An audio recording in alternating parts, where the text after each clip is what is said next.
പഴയ വീടിന്റെ വരാന്തയിൽ ഒരു കസേരയിലിരുന്ന് നവീൻ ഓരോ സന്ധ്യയും ആകാശം നോക്കിക്കൊണ്ടിരിക്കും. ആ വീടിന് ഒരു മണമുണ്ടായിരുന്നു.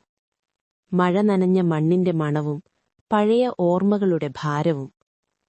ആ മണത്തിനൊപ്പം അവന്റെ മനസ്സിൽ ഒരേയൊരു മുഖം മാത്രം, അനു. അവൾ വന്നത് അവന്റെ ജീവിതത്തിലെ ഏറ്റവും ശാന്തമായ കാലത്തായിരുന്നു. പക്ഷെ അവൾ പോയത് ഏറ്റവും കൊടുങ്കാറ്റായിട്ടാണ്. അവരു പരിചയപ്പെട്ടത് ഒരു ട്രെയിൻ യാത്രയിൽ. അനു ജനാലയ്ക്കരികിലിരുന്ന് പുറത്തൊഴുകുന്ന പച്ചപ്പിനെ കണ്ണു നിറയെ നോക്കുകയായിരുന്നു. ഇവിടം ഇഷ്ടമാണോ? നവീൻ ചോദിച്ചു. അവൾ ചിരിച്ചു. ഇഷ്ടമല്ല, ഇവിടെ മനസ്സിലാകുന്നു. ആ മറുപടി അവനെ അത്ഭുതപ്പെടുത്തി. അതുമുതൽ വാക്കുകൾ കുറവായിരുന്നു, നിശബ്ദങ്ങൾ കൂടുതലായിരുന്നു. ഓരോ യാത്രയും അവരെ അടുത്താക്കി. ഓരോ പിരിയലും കൂടുതൽ ബന്ധിപ്പിച്ചു.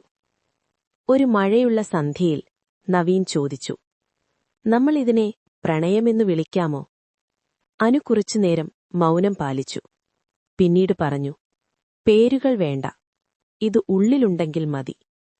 പക്ഷേ ജീവിതം വീണ്ടും ഇടപെട്ടു. അനുവിന് വിദേശത്തേക്ക് പോകേണ്ടി വന്നു, പഠനത്തിനായി. ഞാൻ തിരിച്ചുവരും, അവൾ പറഞ്ഞു. അവൻ വിശ്വസിച്ചു. കാത്തിരുന്നു.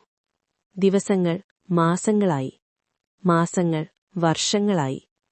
മെസ്സേജുകൾ കുറഞ്ഞു, ശബ്ദങ്ങൾ മങ്ങി. ഒടുവിൽ നിശബ്ദം മാത്രം. നവീൻ വീണ്ടും പഴയ വീട്ടിലേക്ക് മടങ്ങി. അവിടെ ഓർമ്മകൾ മാത്രം ജീവിച്ചു. വർഷങ്ങൾക്ക് ശേഷം ഒരു ദിവസം വീട്ടുമുറ്റത്ത് ഒരാൾ നിന്നു. അനു. കണ്ണുകളിൽ പഴയ പ്രണയവും പുതിയ ക്ഷീണവും. ഞാൻ മാറിയല്ലോ? അവൾ ചോദിച്ചു. നവീൻ മന്ദമായി പറഞ്ഞു, മാറിയത് നീയല്ല, കാലമാണ്. അവൻ അവളെ വരാന്തയിലേക്ക് കൊണ്ടുവന്നു. അവിടെ മഴയുടെ മണം ഇനിയുമുണ്ടായിരുന്നു. അവർ ഒന്നും പറഞ്ഞില്ല. പക്ഷേ ആ നിശബ്ദത്തിൽ എല്ലാം പറഞ്ഞു കഴിഞ്ഞിരുന്നു. ചില പ്രണയങ്ങൾ ജീവിതമായി മാറില്ല, പക്ഷേ ജീവിതം മുഴുവൻ നമ്മളോടൊപ്പം നടക്കും.